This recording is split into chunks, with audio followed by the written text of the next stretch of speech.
Our first presenter is Jennifer Lumpkin. Her talk is titled The Map Dayton Project. Here's a little bit about her. Jennifer is a Dayton native and a Geographic Information Systems student at Sinclair Community College. All right, woo!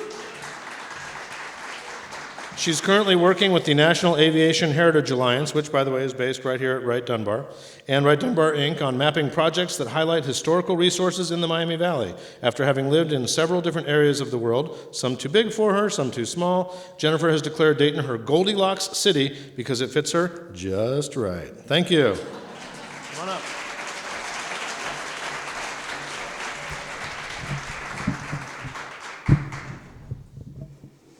Everybody hear me? Okay. Alrighty, right off the bat, we're going to find out who's on my side. Yeah. I like maps. They can take you anywhere you want to go. In this case, if you wanted to get from King's Landing to the wall, you'd be all set.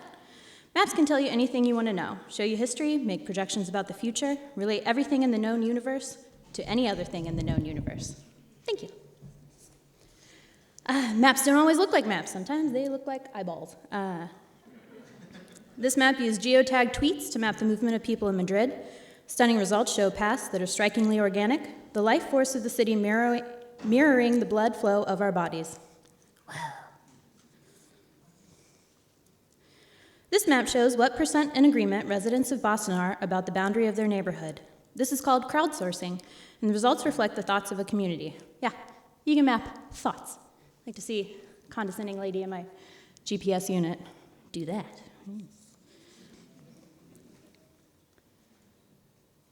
Here's Dayton in 1802, Main Street, right down the middle, Great Miami River at the top, without which none of us would be here today, because of which this whole area was underwater just over 100 years ago.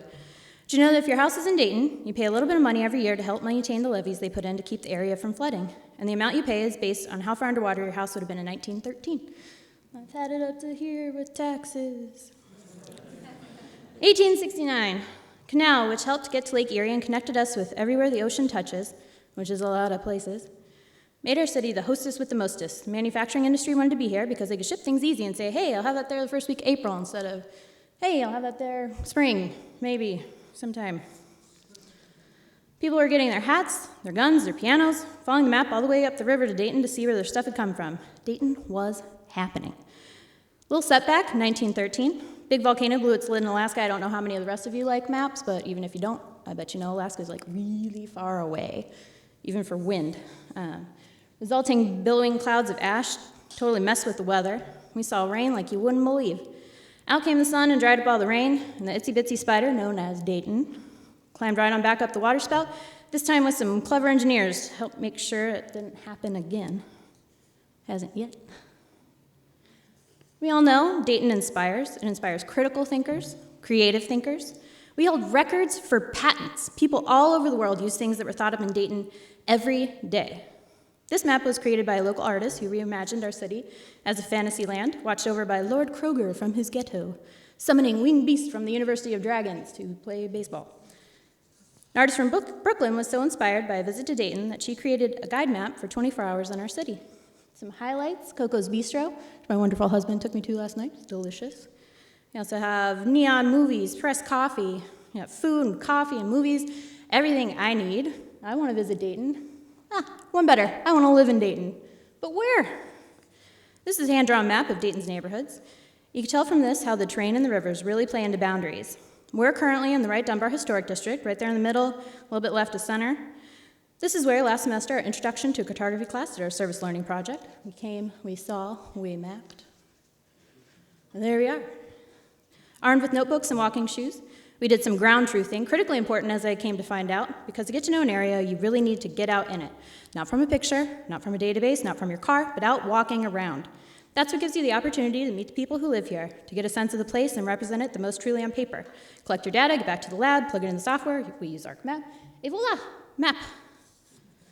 When you're a hammer, everything looks like a nail. We are GIS students, so we mapped everything. Take a look at some of the samples of what we did in the back of the room there on display. This is a map I did of sound in the Wright Dunbar neighborhood. I took decibel readings with a meter, translated those to the blue circles you see there. You can kind of tell where it's louder, where it's quieter. This one shows the structures that were in the neighborhood in 1994 versus 2014. There's another example of this one in the back of the room. It sports a blue and gold color scheme. I prefer this scarlet and gray color scheme. Anyway, this neighborhood is named after Paul Laurence Dunbar, Orville and Wilbur Wright, people who lived here and continue to be celebrated here. How did they play into how this neighborhood is shaped? Paul Laurence Dunbar's first book, Oak and Ivy, is a park named after it. They're in the southeast corner of the neighborhood. Paul's house is located on Paul Laurence Dunbar Street, a couple blocks to the northwest. Similar deal with the Wright brothers, all of them traipsed all over this whole area, leaving their mark. Next door, Wright Cycle Complex. But have you been there? We surveyed residents to see if they had been to these historical sites in their literal backyard. You can see this one in more detail in the back of the room, too. The idea is that this map could be interactive. Residents who missed the survey can mark their house as they have the opportunity. Anybody who missed their survey chance. This is another crowdsourced one. I was inspired by, I did not steal, I was inspired by the neighborhood consensus map that we saw earlier. I surveyed residents on where they felt the boundaries of their neighborhood are. Got more than a dozen responses, and no two were alike. Most, but not all, include this building.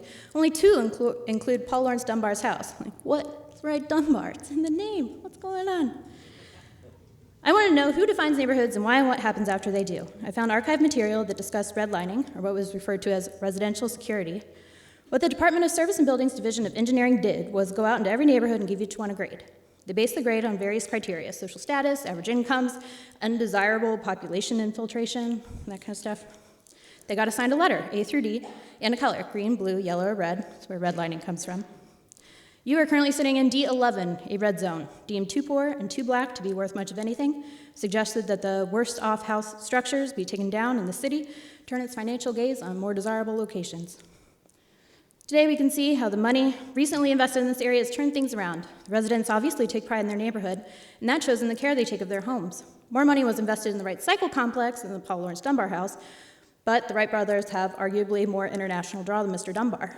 That explains why the Cycle Complex gets more annual visitors, but is that why the residents include it and not Mr. Dunbar's house in their mental map of the neighborhood? Practice of redlining ended, but is it really gone? How much does how we invest our money shape a neighborhood, shape our lives? Maps can help us understand our city and contribute to its renaissance. What should we map next? Thank you.